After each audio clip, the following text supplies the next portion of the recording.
I'm joined now by Mr. Fatih Birol. He is the Executive Director of the International Energy Agency. Thank you so much for taking the time, Fatih. Very, very busy few days for you here. How important is it that you all come together at a ministerial like this? Oh, it is very important. We have many countries from Asia, Americas, from Africa, from Europe. It is very good to discuss the global oil markets, gas markets, renewables, and the common challenges we have in terms of energy security, climate change, and development. Now, of course, when we look at the work the International Energy Agency is doing, you've expanded your footprint as well, because when you look at the consuming countries, that dynamic has changed over the last few years. Just give me a feel for the new countries coming on board and the reason that these countries, particularly like Mexico, India, that you have to really bring them into the fold. Yeah. In last 2 years, we brought Mexico, China, India, Indonesia, Brazil, Thailand, Morocco, and Singapore on board, because these are emerging countries with major implications on global markets, oil markets, gas markets, investments, climate change. So therefore, 2 years ago, the coverage of the IEA member countries of global energy consumption was about 40%, and now it is over 70% when you look at the global energy consumption. So IEA's impact is now universal, and we are very happy to have all these countries on board.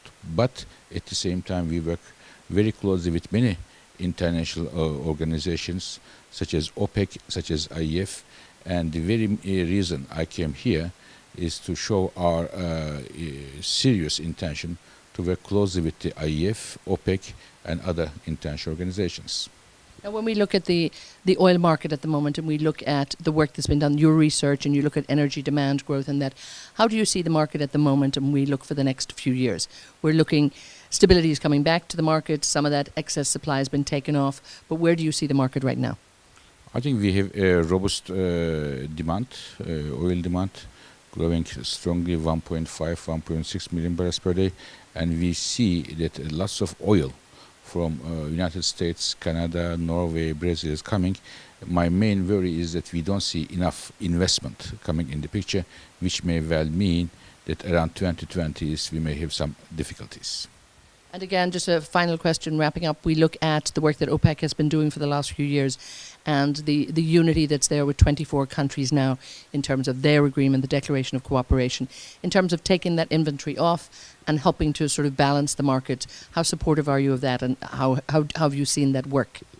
It is OPEC's decision what they are going to do in the markets, but I am very happy to work very closely with my colleagues in the OPEC Secretariat. We exchange a lot of information, our analyses are compared with each other, and I am very happy to work very closely with several OPEC member countries.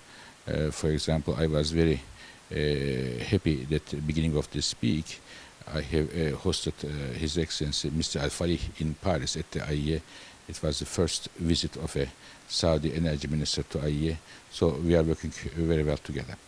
Quickly, India, China, a lot of focus in this part of the world as well, and you've particularly put focus on Asia and the growth here.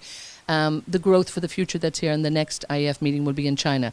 It seems like the right thing to do, really, to keep it on this side of the world for the moment. Definitely, and we will be there.